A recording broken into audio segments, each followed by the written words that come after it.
Hello everyone, welcome to my YouTube channel learn with Kanika.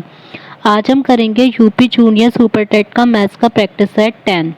तो ये last set है जिसका हम पार्ट 1 कर रहे हैं और पार्ट 2 करके ये पूरे 10 सेट जो हैं यूथ कंपटीशन टाइम्स के ये फिनिश हो जाएंगे। इसके बाद हम और प्रैक्टिस सेट करेंगे जिसमें मिक्सअप क्वेश्चंस होंगे जो मॉडरेट और थोड़े हार्ड लेवल के होंगे। जितने भी बहुत ज़्यादा ईजी वाले क्वेश्चंस हैं वो उसमें नहीं होंगे।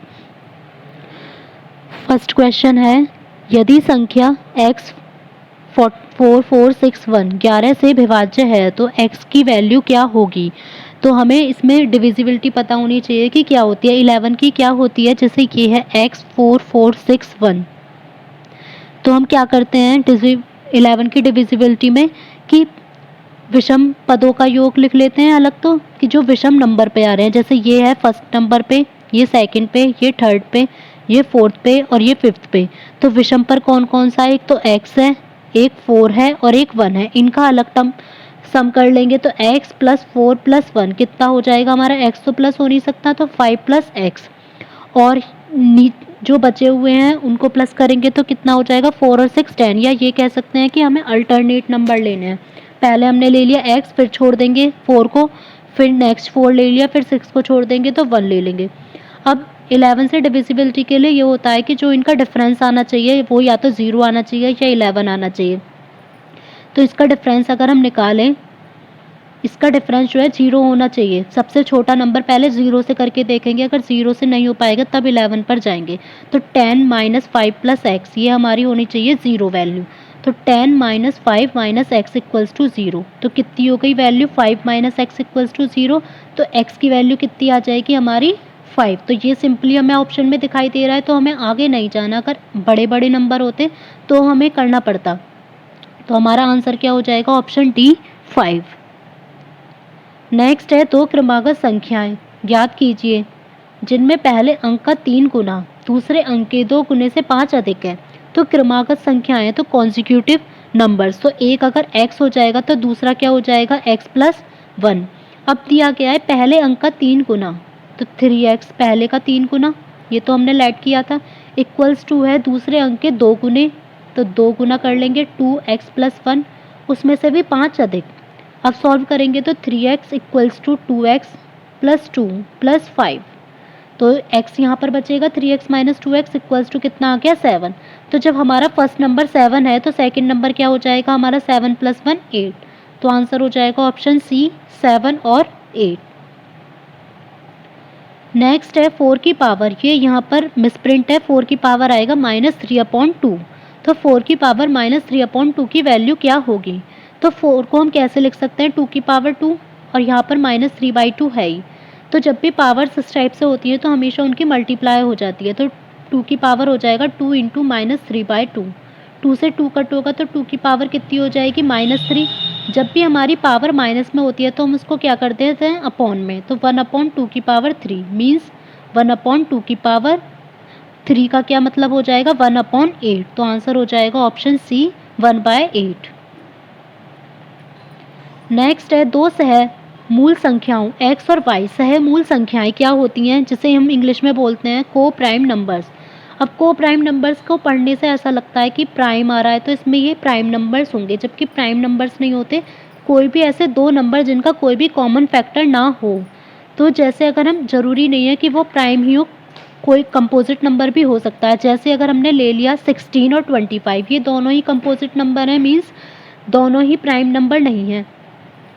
तो इसमें 16 और 25 का अगर हम कॉमन फैक्टर देखें तो कोई भी कॉमन फैक्टर नहीं है, सिर्फ 1 है। तो ये दोनों क्या होंगी सहमूल संख्याएं, को प्राइम नंबर्स। अब पूछा है जब भी को प्राइम नंबर्स होंगे तो उनका जो एलसीएम होगा हमेशा उन दोनों की मल्टीप्लाई हो जाएगा, क्योंकि उसमें कुछ भी कॉमन ही नहीं है, तो हमेशा एक्स वाई होगा। और जब भी को प्राइम का हमसे एचसीएफ पूछा जाएगा तो उनमें कोई भी कॉमन नहीं है, तो हमेशा 1 होगा। यहाँ पर पूछा गया है एलसीएम, तो क्या हो जाएगा x × y। अगर एचसीएफ पूछा जाता तो आंसर हो जाता ऑप्शन सी 1। 36 और 144 के में से के आधे का क्या मान होगा। तो 36 और 144 का में से मीन्स दोनों का एचसीएफ हमें निकालना है और उसके आधे का मान बताना है। तो 36 और 144, पहले ये देख लेते हैं कि 36 ही तो 144 से डिविजिबल नहीं हो रहा, तो 36 की अगर हम 4 से देखें मल्टीप्लाई करके तो 4 6 24 और 4 3 12 और 2 124 मीन्स ये तो इससे ही डिविजिबल हो रहा है 1 टाइम्स 36 1 36 और ये 4 टाइम्स। तो जब ये 36 से ही डिविजिबल हो रहा है तो मीन्स इसका मैसे क्या हो जाएगा 36। अब यहाँ पर ऑप्शन में 36 है बट हमें इसको देखते ही टिक नहीं कर देना है। इसमें पूछा है इसके मैसे का आधे का मान, इसका जब आधा करेंगे तो क्या वैल्यू आएगी हमारी 18। तो आंसर हो जाएगा ऑप्शन बी 18। फ्रूट में हमें दे रखी है ये 1,83,184 की मान क्या होगी।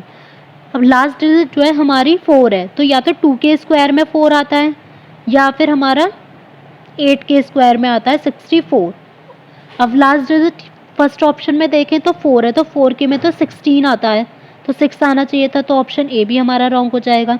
बी में 2 है तो ये हो सकता है और सी भी हो सकता है और 6 6 36 होते हैं तो हमारे दो ऑप्शन तो कट ही हो गए ए और डी। अब हमें देखना है 428 या 432, तो इसके लिए हम करके देख लेंगे। उसमें भी फर्स्ट नंबर तो मैच ही है हमारा 4, सेकंड नंबर जैसे ही आएगा तुरंत हमें आंसर पता चल जाएगा, पूरा नहीं करेंगे। तो फर्स्ट हमें पता है क्या आएगा 4 4 16, 2 बचा 31 हमने उतार लिया, 4 और 4 कितने हो गए 8।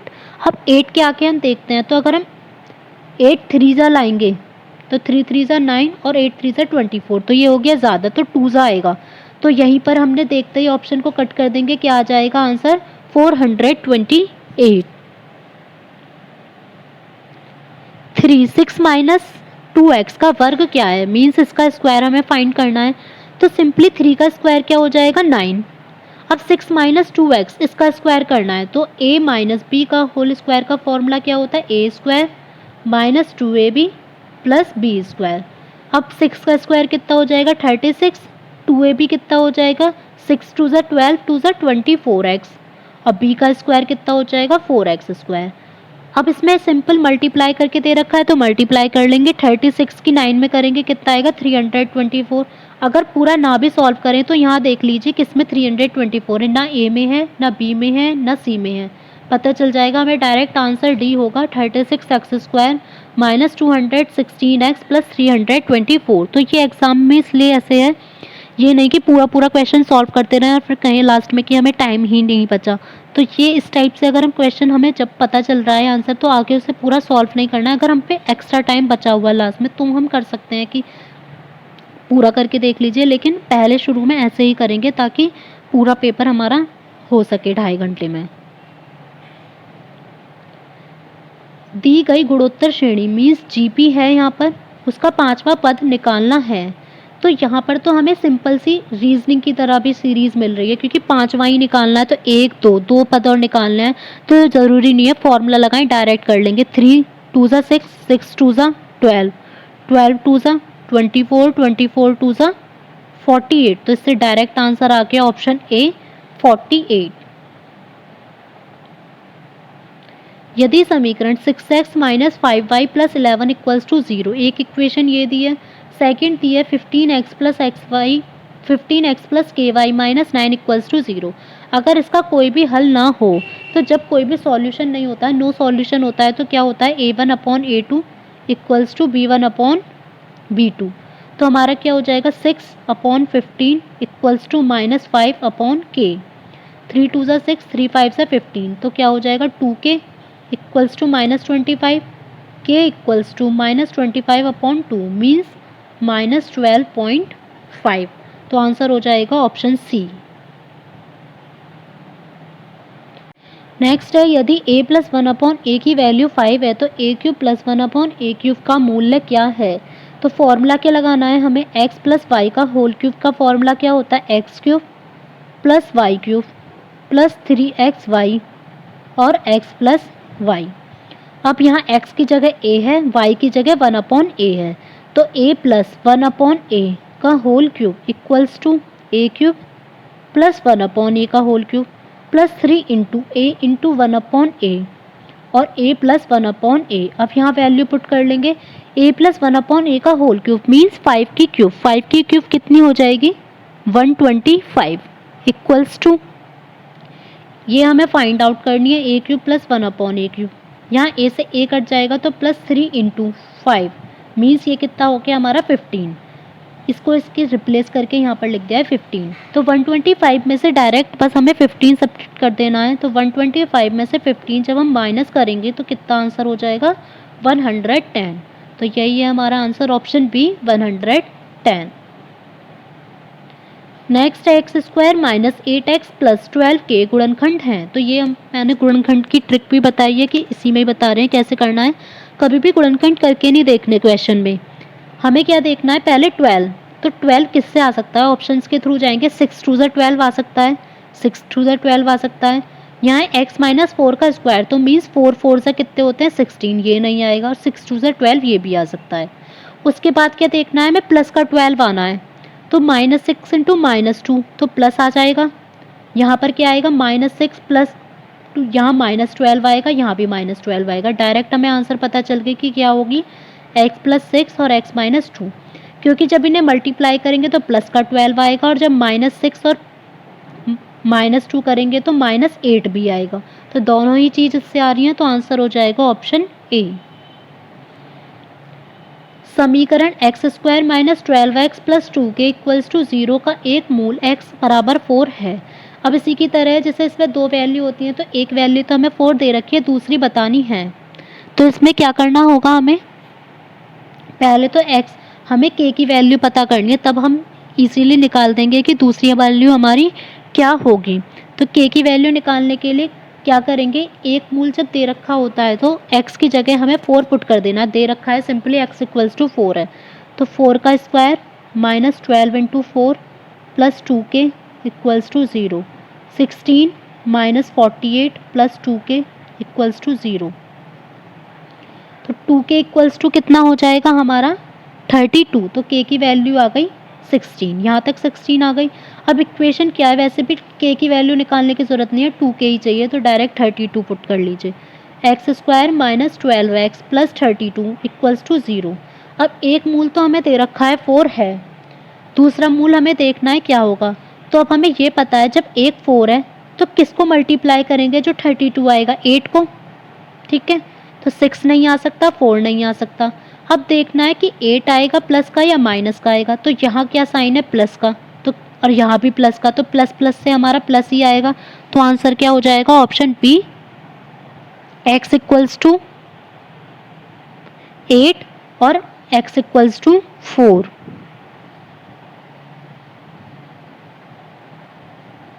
नेक्स्ट है यदि a equals to 5, b equals to 4, c equals to 8, ये तीनों वैल्यू हमें गिवन है।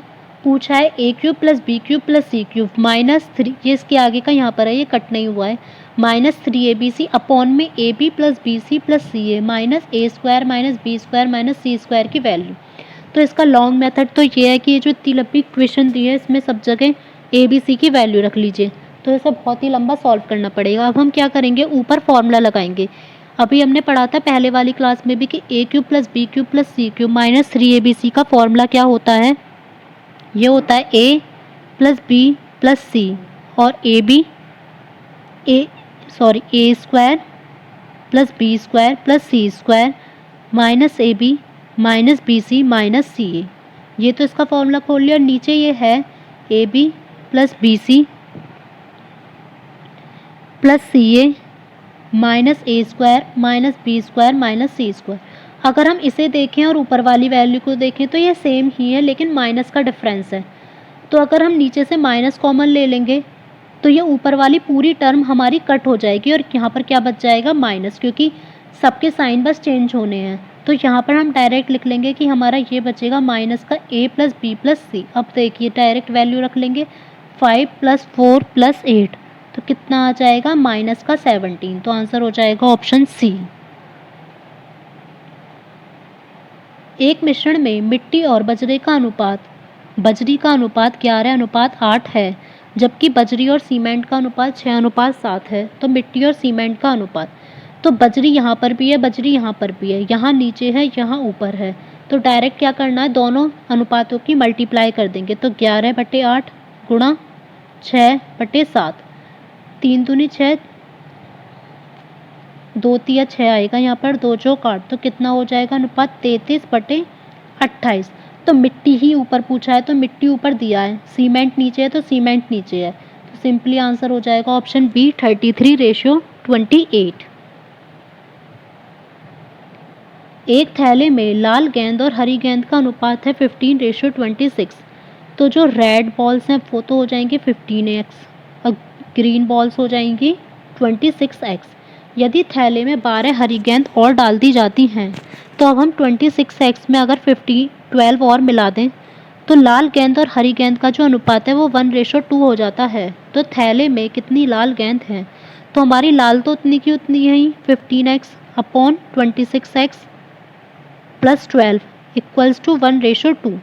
2 से कट करेंगे, 2 1 ज़ा 2, 2 6 ज़ा 12, 2 से 13, तो 15x इक्वल्स टू आ जाएगा 13x प्लस 6। तो 2x की वैल्यू 6 हो गई, तो x की वैल्यू कितनी हो गई 3। अब हमें क्या निकालनी है, लाल गेंद। लाल गेंदों का अनुपात क्या था 15x, तो 15 इंटू 3 मीन्स जो रेड बॉल्स हैं वो कितनी है 45।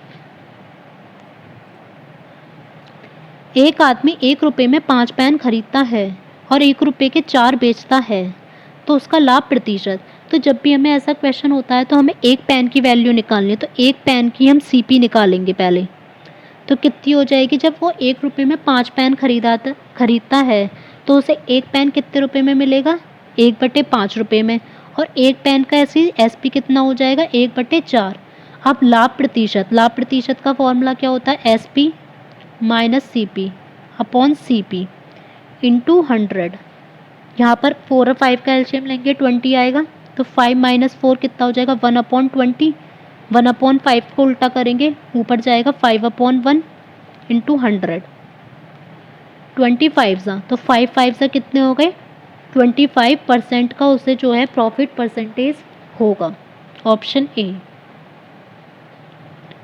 एक 13% हानि और 15% लाभ के बीच अंतर 63 रुपये था, तो 13% की हानि और 15% लाभ के बीच में अंतर जो है वो 63 रुपये था। तो वस्तु की लागत मूल्य क्या होगी, तो हमने लेट कर लेंगे कि लागत मूल्य जो है उसकी वो अगर x है तो पहले तो हानि है और फिर लाभ है, उन दोनों के बीच का अंतर है, दोनों का ही हम निकाल लेंगे कि क्या क्या होगा। तो ये पता है हमें लाभ के ही रुपीज़ ज़्यादा होंगे, तो पहले लाभ के लिखते हैं, तो SP निकालेंगे, दोनों के SP का अंतर जो है वो 63 हो जाएगा। तो पहला वाला ये जो लाभ का SP है कितना हो जाएगा 115x/100 माइनस 13 माइनस करेंगे 87x/100 इक्वल्स टू कितना दे रखा है 63। दोनों का 100 यहाँ पर पहुँच जाएगा, तो यहाँ 115 में से 87 सब्ट्रैक्ट कर लीजिए, 28x इक्वल्स टू 63 100। 7 से कट करेंगे 900, 7 4 ज़ा, 4 से कट करेंगे 225। तो पता चल गई कि वस्तु की लागत मूल्य क्या थी 225 रुपये। एक जूट बैग को 48 रुपये में बेचने पर अश्मिता को 20% की हानि हुई। तो अगर वो 48 रुपये में बेचेगी तो उसको 20% की लॉस होगा, और अगर वो 20% का लाभ प्रॉफिट अर्जित करने के लिए बैग का विक्रय मूल्य क्या होगा। तो ये बताया था कि जब परसेंटेज और लॉस दोनों ही दे रखे हैं और एक SP दे रखा है, दूसरा पूछा है, तो हमें क्या फॉर्मूला लगाना है SP2 इक्वल्स टू 100 प्लस ऊपर में तो आएगा हमारा हमेशा प्रॉफिट परसेंटेज, तो 20 100 माइनस लॉस परसेंटेज इंटू पहला वाला SP कितना है 40 है, तो आ जाएगा 120 अपॉन 80 इंटू 48। 0 से 0 कट हो जाएगी, 8 से कट हो जाएगा 6 टाइम्स, तो कितना आ जाएगा 12 6 72। तो अगर अब वो उसे 72 रुपीज़ में बेचेगी उस बैग को, तो उसे 20% का प्रॉफिट हो जाएगा।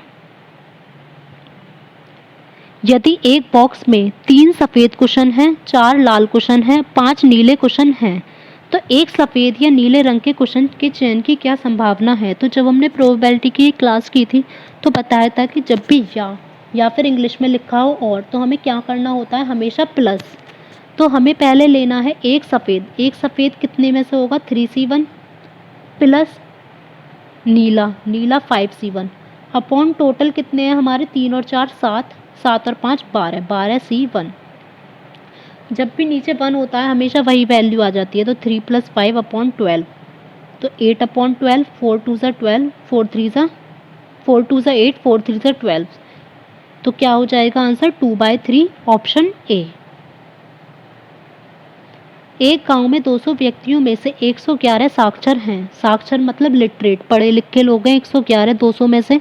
अशिक्षित लोगों का प्रतिशत, इलिटरेट प्यूपिल्स का प्रतिशत बताना है। पहले इलिटरेट प्यूपिल्स निकालते हैं कितने हैं। 200 में से जब 111 माइनस करेंगे तो कितना आ जाएगा 89। अब सिंपली परसेंटेज निकाल देंगे 89 अपॉन टोटल 200 इंटू 100। तो 89 को जब 2 से डिवाइड करेंगे कितना आ जाएगा 44.5%, ऑप्शन बी। सुमन एक कृषि भूमि की मालकिन है। उसने इसे एक तृतीय पक्ष को, मतलब सुमन एक कृषि भूमि की मालकिन है, तृतीय पक्ष मतलब किसी और को उसने 5 वर्ष के लिए पट्टे पर दिया। इस पट्टे से आय के अलावा वह प्रति वर्ष 6 लाख रुपए का वेतन भी पाती है। एक तो पट्टे मतलब जैसे अगर हम अमाउंट दे देते हैं किसी को तो ब्याज मिलता है ना, तो ऐसे उसने भूमि को पट्टे पर दिया है तो उससे उसको ब्याज मिलेगा। तो एक तो उस पट्टे का रुपए मिलते हैं, उसके अलावा वो 6 लाख रुपए वेतन कमाती है। 5 वर्ष में कृषि भूमि से प्राप्त कुल आय, तो 5 साल में उसे 1 वर्ष का जो वेतन है 6 लाख, उसका 50% मिल जाता है। तो वो प्रत्येक वर्ष कितना धन अर्जित करती है। पहले हमें निकालना होगा कि 5 साल में वो कितना कमा लेती है कृषि भूमि से। 6 लाख का 50%, अगर सिंपल निकाल के दिखा देते हैं, वरना 6 लाख का 50% पता है कि 6 लाख का आधा कर देंगे कितना आ जाएगा 3 लाख। मीन्स वो 5 साल में 3 लाख रुपए कमाती है कृषि भूमि से, लेकिन निकालना तो हमें 1 वर्ष का है। 1 वर्ष का कितना हो जाएगा, 3 लाख को डिवाइड कर देंगे 5 से तो हो जाएगा 60,000 रुपये। अब 6 लाख रुपए तो वो कमाती है ही और 60,000 रुपये उसे हर साल इससे मिलते हैं, तो टोटल रुपए कितने हो जाएंगे 6,60,000 रुपये, ऑप्शन बी। किसी चुनाव में एक उम्मीदवार को 62% वोट प्राप्त हुआ तो उसे 62% वोट मिली है और वह 35,640 वोटों से जीता है। तो मतलब इसमें ये नहीं दिया गया कि उसे वोट कितनी मिली है, केवल ये बताया गया है कि वो कितनी वोटों से जीता है। तो कुल वोटों की संख्या क्या थी, यदि कोई भी वोट अमान्य मीन्स इनवैलिड नहीं रही तो पूरी जो टोटल होती है वो 100% वोट होती है, उसमें से 62% तो इसे मिल गई।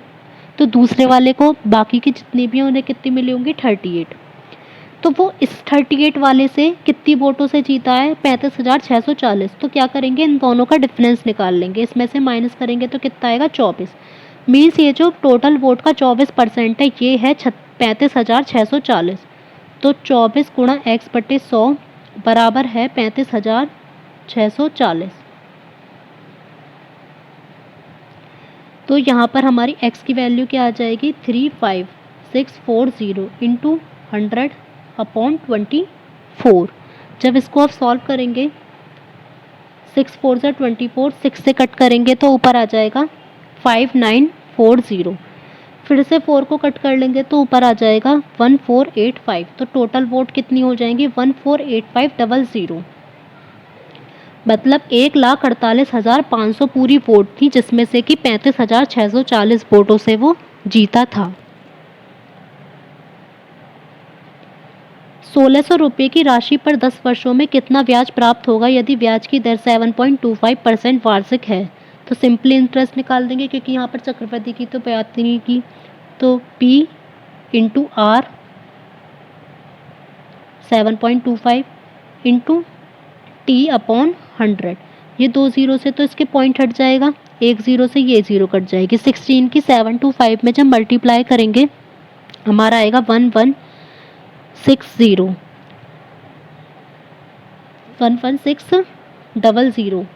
तो यहाँ पर 10 से 10 कट देंगे तो क्या आ जाएगा 1160 रुपये का उसे 1,160 रुपये का उसे ब्याज मिला। नेक्स्ट है 4 वर्ष के लिए 5,000 रुपये और 5 वर्ष के लिए 4,000 रुपये की जमा राशियों पर साधारण ब्याज की एक समान वार्षिक दर होने पर 2,400 रुपये की ब्याज राशि प्राप्त होती है। तो वार्षिक ब्याज की दर बताइए। तो 5,000 रुपये मूलधन है तो 4 वर्ष के लिए जमा किया गया है। जब 4,000 रुपये मूलधन है तो 5 वर्ष के लिए जमा किया गया है और दोनों का जो रेट है वो सेम है और कुल ब्याज दे रखा है 2,400। तो दोनों का निकाल के प्लस कर देंगे तो पहले वाले का क्या आ जाएगा 5,000 गुणा 4 गुणा R बटे 100 प्लस 4000 गुणा 5 गुणा R बटे 100 इक्वल्स टू 2400। ये दोनों ज़ीरो से कट हो जाएंगी, ये दोनों ज़ीरो से कट हो जाएंगी। अब यहाँ से हम 4 कट करते हैं, 4 वन ज़ा 4, यहाँ 4 वन ज़ा 4, यहाँ क्या कट होगा 600। ठीक है, यहाँ क्या आया अब हमारा 50R प्लस 50R, फिर 0 0 भी कट कर लीजिए यहाँ पर साथ के साथ 0 0 0। अब क्या बचा, यहाँ 5R यहाँ 5R इक्वल्स टू 60, तो 25R इक्वल्स टू कितना हो गया 60।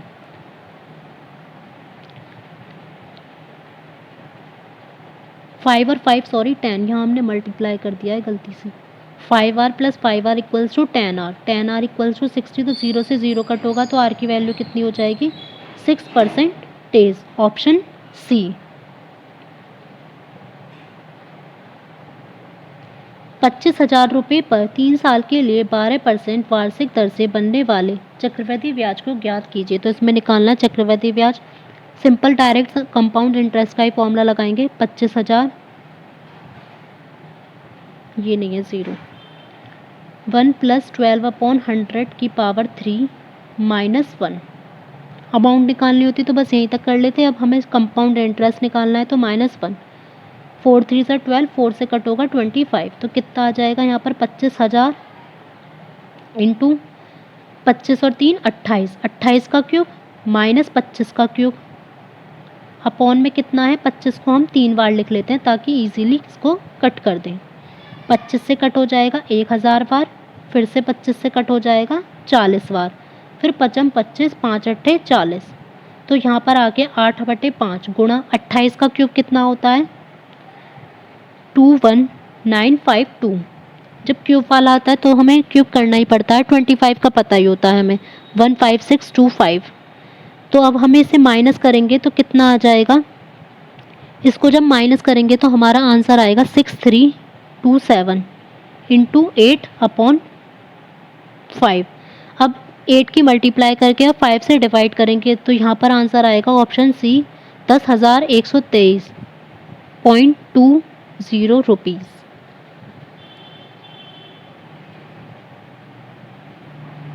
तो आज का हमने ये पार्ट 1 कंप्लीट कर लिया। कल की क्लास में करेंगे पार्ट 2। इसके आगे के 25 क्वेश्चंस, तो 10 सेट्स जो हैं मैथ के वो कंप्लीट हो जाएंगे। Thank you.